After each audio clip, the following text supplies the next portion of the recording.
ध्यान से सुनिए महाराज। जय श्री कृष्ण।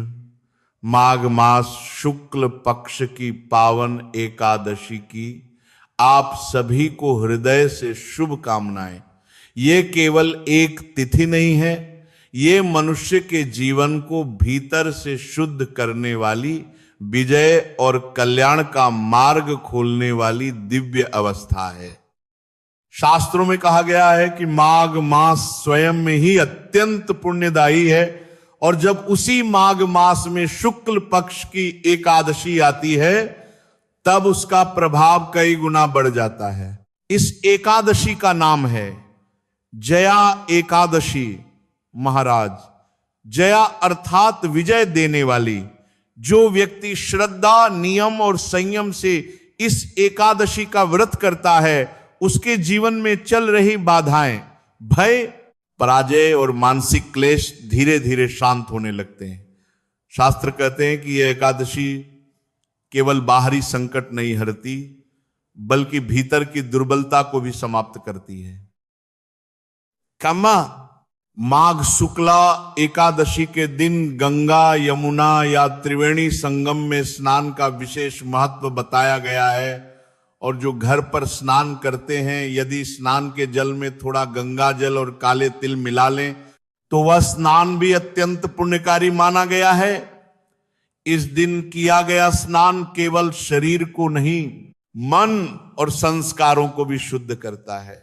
महाराज, ये एकादशी त्रिवसीय व्रत मानी गई है, अर्थात इसके नियम दशमी तिथि से प्रारंभ होते हैं।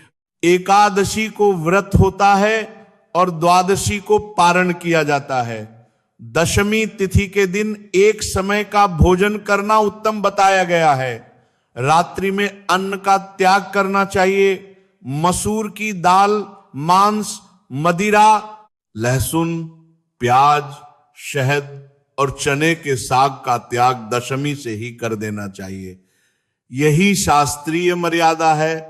दशमी से ही ब्रह्मचर्य का पालन आरंभ करना चाहिए। महिलाओं को दशमी में ही स्नान कर बाल धो लेने चाहिए, क्योंकि एकादशी और द्वादशी को केश धोने का विधान नहीं है। यदि किसी विशेष परिस्थिति में आवश्यक हो तो केवल जल में थोड़ा कच्चा दूध मिलाकर ही बाल धोएं, साबुन या शैंपू का प्रयोग न करें।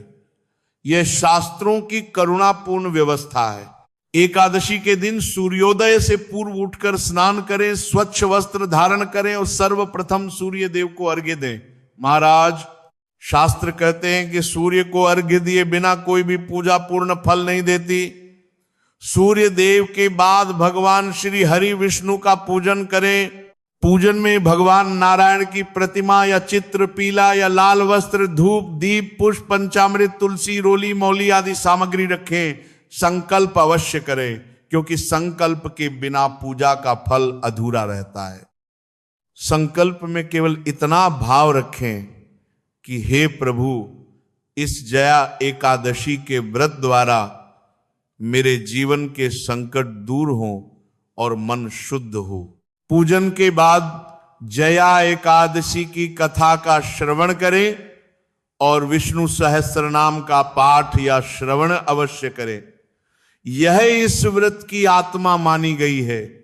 दिन भर सात्विक भाव रखें, किसी के प्रति द्वेष न रखें, वाणी और मन दोनों को संयम में रखें।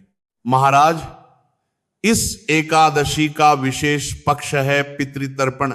भगवान की पूजा के बाद दक्षिण दिशा की ओर मुख करके काले तिल, जल और तुलसी सहित पितरों को तर्पण करें। गीता के 7वें अध्याय का श्रवण कर उसका पुण्य पितरों को अर्पित करें। शास्त्र कहते हैं कि जब पितृ तृप्त होते हैं तब जीवन के अटके मार्ग स्वयं खुलने लगते हैं। अन्यथा सायंकाल फलाहार करें, फल, दूध या हल्का सात्विक आहार लें, अन्न ग्रहण न करें। रात्रि में जागरण का विशेष महत्व है। जागरण में भजन, कीर्तन या भगवान के स्तोत्रों का श्रवण करें। यह जागरण मन को ऊंचा उठाता है और व्रत का पुण्य कई गुना बढ़ा देता है। द्वादशी तिथि को विधि से पारण करें। पारण समय का विशेष ध्यान रखें, क्योंकि बिना पारण के व्रत का फल पूर्ण नहीं होता। पारण की विधि अलग से विस्तार में समझाई जाती है। याद रखिए महाराज, जया एकादशी कोई दिखावा नहीं, यह भीतर की विजय है। जब मन संयम सीखता है तब जीवन स्वयं संतुलन में आने लगता है। यही इस एकादशी का वास्तविक संदेश है। धन से पहले धर्म, सफलता से पहले संयम और विजय से पहले